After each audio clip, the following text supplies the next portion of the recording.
नमस्कार मित्रांनो, पुणे शहरामध्ये सोसाट्याच्या वाऱ्यासह शहर आणि त्या लगतच्या परिसरामध्ये सोमवारी दुपारी वरुणराजाने अवकाळी पावसाने जोरदार हजेरी लावली। बाणेरसह औंध असेल, बालेवाडी असेल, शिवाजीनगर असेल आणि हिंजवडी असेल या भागामध्ये मोठ्या प्रमाणात गारपीट आपल्याला पाहायला मिळाली। गारांचा पाऊस आपल्याला पाहायला मिळाला आणि यामुळे पुणेकरांना उकाड्यापासून थोडासा दिलासा मिळाला।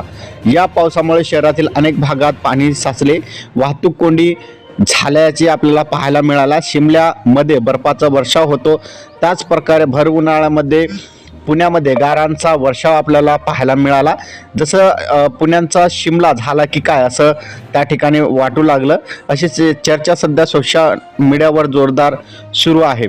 शहरात सोमवारी दुपारनंतर अचानक आकाश भरून आले आणि विजांच्या गडगडाटासह पुणे शहराच्या अनेक भागामध्ये जोरदार गारपीट झाल्या।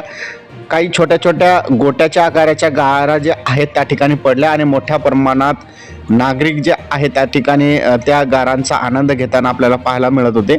गारपीट का झाली? हवामान विभागाच्या माहितीनुसार विदर्भापासून दक्षिण कर्नाटकपर्यंत कमी दाबाचा पट्टा तयार झाला आणि त्यामुळे अरबी समुद्र, बंगालच्या उपसागरावरून बाष्पयुक्त वारे राज्याच्या दिशेने आले आणि या वाऱ्याचा वेग ताशी 30 ते 40 किलोमीटर प्रति किलोमीटर होता आणि आकाश भरून आले। हवेत थंडावा पसरला होता आणि बाष्पयुक्त वारे थंड हवेत मिसळले आणि पावसासह गारपीट सुद्धा जोरदार आपल्याला पाहायला मिळालेली आहे। तर भर उन्हाळ्यामध्ये आपल्याला शिमल्यासारख्या गारांचा पाऊस आपल्याला पुणे शहरामध्ये पाहायला मिळालेला होता।